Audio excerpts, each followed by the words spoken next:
Hi friends, YouTube पर आप सबका स्वागत है। दोस्तों, मैं फिर से आप सभी के सामने EHD05 का सबसे महत्वपूर्ण प्रश्न लेकर आया हूं, जो कि एग्ज़ाम की दृष्टि से बहुत ही महत्वपूर्ण है। और ये एक ऐसा प्रश्न है जो हर बार एग्ज़ाम में आता है।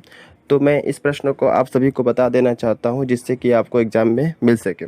दोस्तों, एक ऐसा प्रश्न है जो लगभग सभी प्रीवियस ईयर के क्वेश्चन पेपर में देखा गया है और यह प्रश्न आता ही आता है। ओके, तो प्रश्न बन के एग्जाम में यह आता है कि उड़िया साहित्य पर मराठों के शासन ने किस प्रकार प्रभावित किया।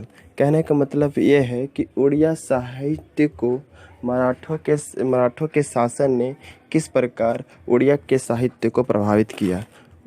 मराठों के शासन ने किस प्रकार उड़िया साहित्य को प्रभावित किया। यह प्रश्न बहुत बार एग्जाम में आ चुका है और इस बार भी आने की संभावनाएं हैं।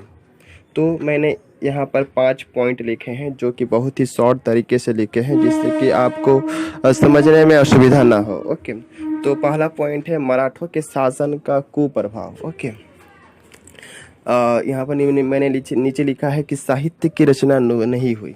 कहने का मतलब यह है कि उड़िया के साहित्य पर सबसे पहला प्रभाव यह था कि उस समय मराठों के शासन का कुप्रभाव पड़ा। कहने का मतलब यह था कि उस समय मराठों का शासन चल रहा था। मराठों के शासन चलने के कारण जो है समाज में, देश में जो है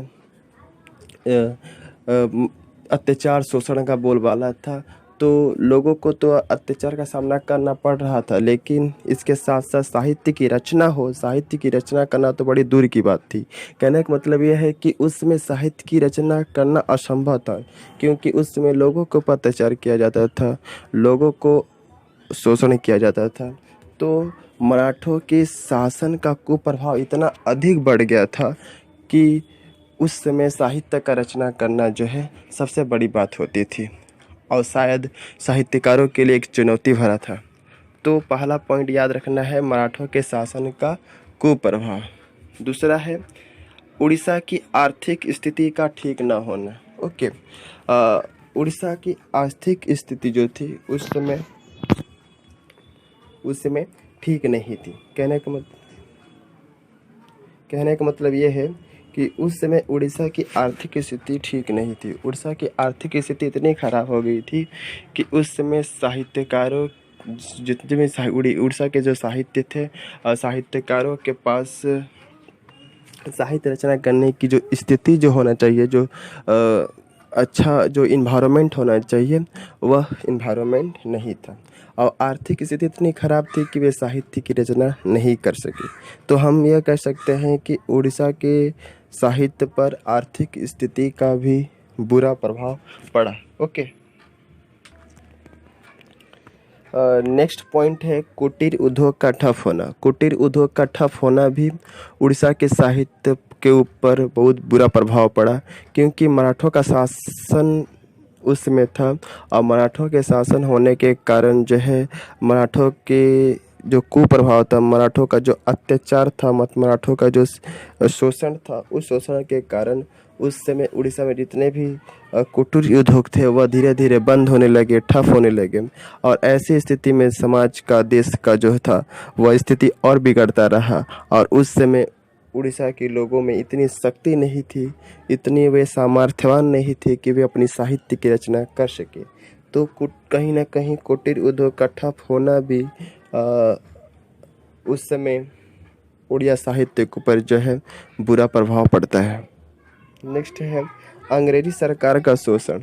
अंग्रेजी सरकार का शोषण भी उड़ीसा के साहित्य पर बुरा प्रभाव पड़ता है, क्योंकि जैसा कि मैंने पहले बताया कि मराठों का शासन था।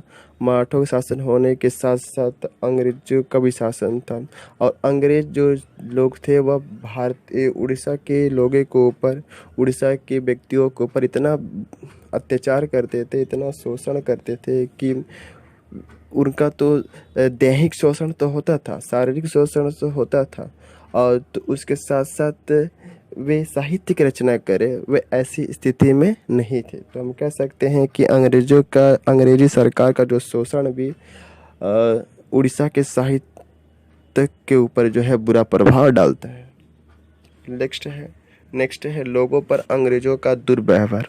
लोगों पर अंग्रेज़ों का दुर्व्यवहार भी जो है वह उड़ीसा के साहित्य पर बुरा प्रभाव डालता है, क्योंकि उस समय अंग्रेज जो लोग थे वे लोगों को अत्याचार करते थे, उनके साथ दुर्व्यवहार करते थे, उनके साथ अच्छा व्यवहार नहीं करते थे। ऐसी स्थिति में लोग साहित्य रचना करें यह असंभव था। अतः हम कह सकते हैं यहाँ पर 5 पॉइंट है जो कि बहुत ही इम्पोर्टेंट है और बहुत ही शॉर्ट तरीके से मैंने यहाँ पर बता दिया है। और इतना अच्छा से जो है आपको किताब में नहीं मिलेगा, क्योंकि क्योंकि किताब में जो होता है वह काफ़ी ज़्यादा डिस्क्रिप्टिव होता है। तो मैं शॉर्ट करके बता देता हूँ जिससे कि आपको एग्ज़ाम में हेल्प हो सके, आपको मदद मिल सके इस वीडियो के माध्यम से। ओके, और जब भी आप एग्ज़ाम में इसका आंसर लिखे तो मैंने जो एक number, 2 number, 3 number, 4 number, 5 number point करके जो लिखा है उसको हेडिंग के तौर पर लिखना है। उसके अंदर जो है आपको इससे रिलेटेड कुछ लिखना है, तभी आपको नंबर मिलते हैं और अच्छे नंबर आप पाते हैं। तो आई थिंक आप लोगों को कुछ समझ में आया होगा। Thank you, best of luck for the examination. और इस वीडियो के माध्यम से मैं ये कहना चाहता हूँ कि जो भी बच्चे मेरे चैनल पर नए हो मेरे चैनल को सब्सक्राइब कर सकते हैं, क्योंकि मैं हमेशा अपने चैनल के माध्यम से ऐसे ही वीडियो को लेकर आता हूँ जो एग्ज़ाम की दृष्टि से काफ़ी इंपॉर्टेंट होते हैं, ज़्यादा कॉमन होते हैं और जो प्रीवियस ईयर में आए रहते हैं। Thank you, best of luck, जय हिंद, वंदे मातरम।